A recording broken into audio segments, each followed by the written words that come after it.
अस्सलाम वालेकुम, welcome to my channel. आज मैं आपके लिए बड़ी मज़े की नाश्ते की रेसिपी लेकर आई हूँ। ये है आलू के चंदे।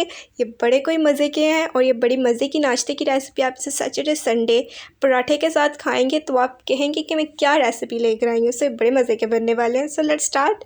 हमने 6 से 7 आलू ले लेने हैं। इनको आपने गोल गोल काट लेना है।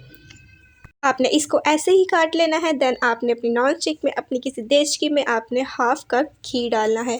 हमने हाफ़ कप घी डालना है, इसे थोड़ा सा गर्म होने देना है।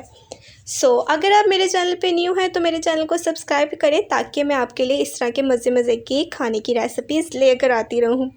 अब हमारा घी गर्म होने वाला है। फिर हम इसके अंदर ज़ीरा डाल रहे हैं, 1 टेबलस्पून हम इसके अंदर ज़ीरा डालेंगे। देन आपने इसका फ्राई होने का वेट करना है। जब तक ये फ्राई होता है मैं आपको बताती हूँ कि मैं रेसिपी सीख चुकी हूँ और मैं चाहती हूँ कि आप लोगों को भी पता चले कि ये कैसी बनती है। और ये रेसिपी मैंने अपनी मम्मा से सीखी है और मेरी मम्मा ने मेरी दादों से सीखी थी। आज मैं आपको इसलिए ये रेसिपी बता रही हूँ। अब हमने ये डाल दिया है ज़ीरा इसके अंदर। अब ये फ्राई हो रहा है। ये फ्राई हो रहा है, हमारी बातें भी चलती रहेंगी साथ साथ और आपने मेरी वीडियोस को वॉच करना है पूरा। ओके। देन हमने इसके अंदर आलू डाल दिए हैं। अब आलू डाले हैं, अब अपने इसको अच्छी तरह मिक्स करना है। मैंने 3 अदर टमाटर ले लिए थे, किसी भी शेप के आप काट सकते हैं, उनको डाल दिया है। देन हमने अपनी चिली फ्लेक्स का हाफ़ टेबलस्पून मैंने डाला है और 1 टेबलस्पून हल्दी डाली है। कलर प्यारा सा येलो येलो सा आ जाएगा। अब नमक तो बहुत ज़रूरी है, आप हस्बे ज़रूरत इसके अंदर नमक ऐड कर दें और थोड़ा सा पानी डाल के अच्छी तरह इसको घुमा दें। अब आपने 5 मिनट इसको थोड़ा सा रेस्ट दे के 5 मिनट बाद आपने ये करना है कि आपने जो टमाटर है उसको थोड़ा सा घोट देना है अंदर को ना, थोड़ा थोड़ा करके ऐसे करके ना, ताकि वो अंदर को घुल जाए। थोड़े से अच्छे लगते हैं, ऊपर भी नज़र आए, लेकिन आप ये करिएगा ताकि आपका टेस्ट ना मज़े का थोड़ा सा और हो जाए।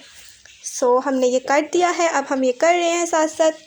ये बड़े मज़े का आने आपको पता लगने लगा है कि आगे हम कैसे रखेंगे इसको स्टेप पे। ये हम कर रहे हैं। इसको अच्छी तरह हमने पीस लिया है। आप ये देख सकते हैं। देन अब हमने क्या करना है, इसके अंदर हमने इस टाइम आप थोड़ा सा घी ऐड कर सकते हैं ताकि आपको घी की तह भी नज़र आए। अच्छा लगता है घी साथ ऊपर ऊपर ना, तो थोड़ा सा आप घी डाल सकते हैं इसके अंदर, या ऑयल आपके पास है तो आप यूज़ कर सकते हैं। ये मैंने घी डाल दिया है इसके अंदर। अच्छी तरह मिक्स कर लें आप, अच्छी तरह मिक्स हो जाएगा। अब हमने इसके अंदर 1 कप पानी डाला है। आप देख सकते हैं आलू भीग जाए, पूरे अंदर सही तरह डूब जाए, क्योंकि हमने इसको आगे थोड़ी देर के लिए रखना है ताकि ये अच्छी तरह गल जाए। हमारा बस तैयार होने वाला है। आप थोड़ा सा पानी और डाल सकते हैं इफ़ यू वांट कि वो अच्छी तरह हो जाए। ये रुक जाएगा ना एक जगह पे, और हमने इसको 10 मिनट के लिए रख देना है। लो फ्लेम पे आपने रखना है, याद रखिएगा 10 मिनट आपने अपना पूरा अंदाज़ा लगा के रखना है 10 मिनट कब होंगे। ये मैं बीच बीच में तंग कर रही हूँ बेचारों को, चलें कोई नहीं। अब हम 10 मिनट बाद की मैं आपको लोग दिखाती हूँ कि क्या होगा। ये आप देखेंगे अच्छी तरह से गल चुके हैं।